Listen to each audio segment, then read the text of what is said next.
Coucou, c'est Créador, bienvenue pour cette nouvelle vidéo. On se retrouve pour la 5e page dans notre carnet d'art journal de chez Action.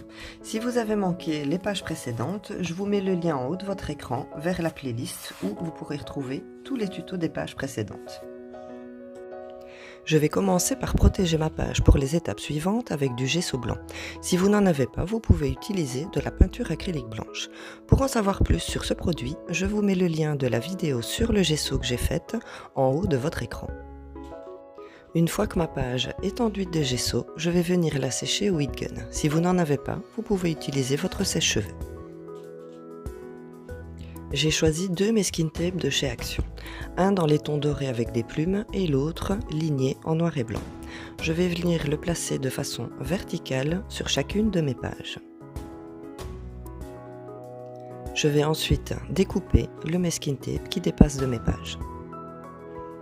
Pour garder visible mon masking tape et le protéger pour les étapes suivantes, je l'enduis de gesso transparent que je vais ensuite venir sécher avec mon heat gun. Je décide de rajouter du masking tape dans le bas de ma page, toujours à la verticale. Je le protège de gesso transparent avant de le sécher avec mon heat gun. Je choisis un pochoir de chez Action. Je vais utiliser pour remplacer ma pâte à structure de l'enduit, que vous pouvez trouver dans tous les rayons bricolage. Je vais enduire mon pochoir de pâte uniquement sur le haut de ma page. Ensuite, je viens sécher avec mon heat gun. Je vous conseille de nettoyer tout de suite votre pochoir en enlevant le surplus avec une lingette et en le passant à l'eau savonneuse. Pour la colorisation, je vais choisir les tubes d'aquarelle de chez Action. Je choisis deux couleurs, une couleur verte et la couleur noire. Je vais commencer par le vert et je vais en diluer un petit peu dans un contenant avec de l'eau. Ce produit se dilue très bien sans faire de grumeaux. Je vais mettre un spray d'eau sur ma pâte à structure pour l'humidifier. Ensuite, je viens y poser ma couleur. Je pose ma couleur vers la fin de ma pâte à structure. Pour la diluer, je viens y mettre un spray d'eau. Je vais bouger ma page pour déplacer ma couleur. Ensuite, je viens la sécher au heat gun. Si vous n'en avez pas, vous pouvez très bien utiliser votre sèche-cheveux. Je colorise ma deuxième page de la même façon que la première.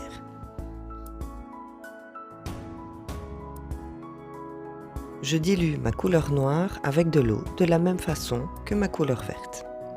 Je vais ensuite venir appliquer mon noir uniquement sur le haut de ma page. Je viens mettre un spray d'eau et je laisse la couleur couler jusqu'au centre de ma page. Je viens ensuite sécher le tout avec mon heat gun. Je procède de la même façon pour coloriser la deuxième partie de ma page.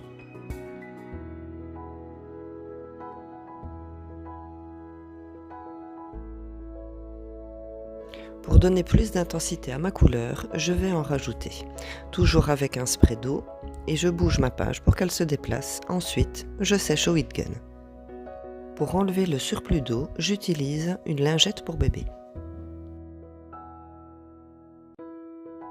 Pour flouter l'arrêt de mes couleurs et enlever les spitures, je vais utiliser du gesso blanc.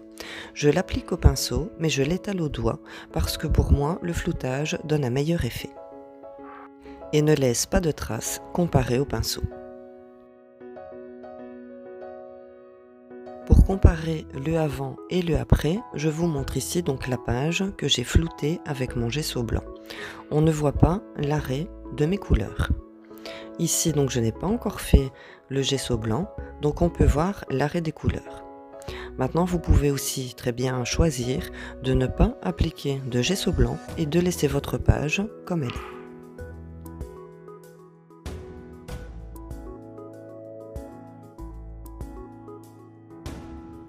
Je reprends le pochoir qui m'a servi pour ma pâte à structure. Ici, je vais l'utiliser avec de la peinture acrylique noire.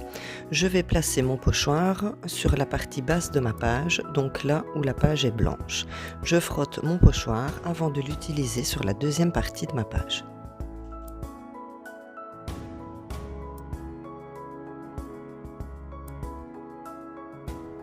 Vous allez obtenir des bavures comme celle-ci, c'est normal. La peinture acrylique étant liquide, elle file sous le pochoir.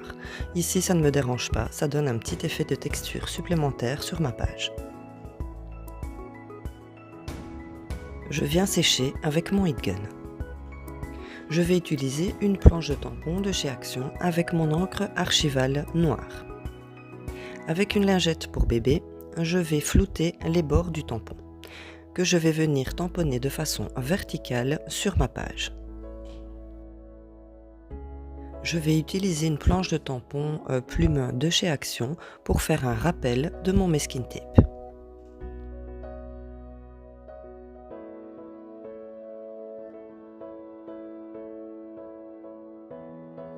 Pour les finitions de ma page, je vais utiliser un marqueur Posca blanc.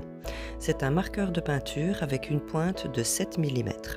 Je vais l'utiliser pour faire ressortir les petits ronds de ma pâte à structure pour lui donner un petit effet 3D.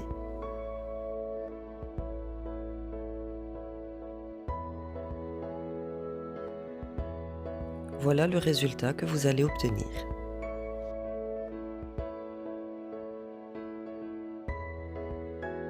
Pour rappeler le doré de mes plumes, je vais utiliser un uniball trouvé en grande surface de couleur dorée.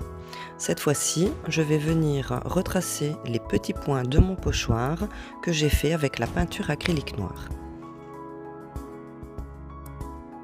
Je vais également redessiner en doré les petits soleils sur mon tamponnage de plumes. Je vais utiliser le papier d'aquarelle de chez Action pour tamponner ma citation avec mon encre Versafine. Cette planche de tampon vient de chez Studio Light. Une fois que ma citation est découpée, je vais me servir de mon bic Earthline pour faire les finitions du contour.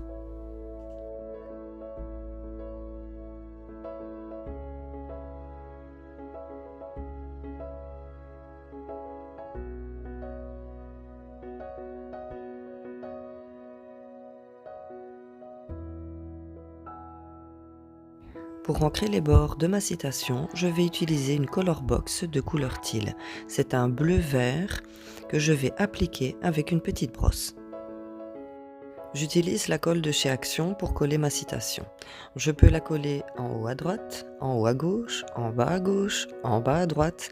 Je vais finir par la coller en bas à droite.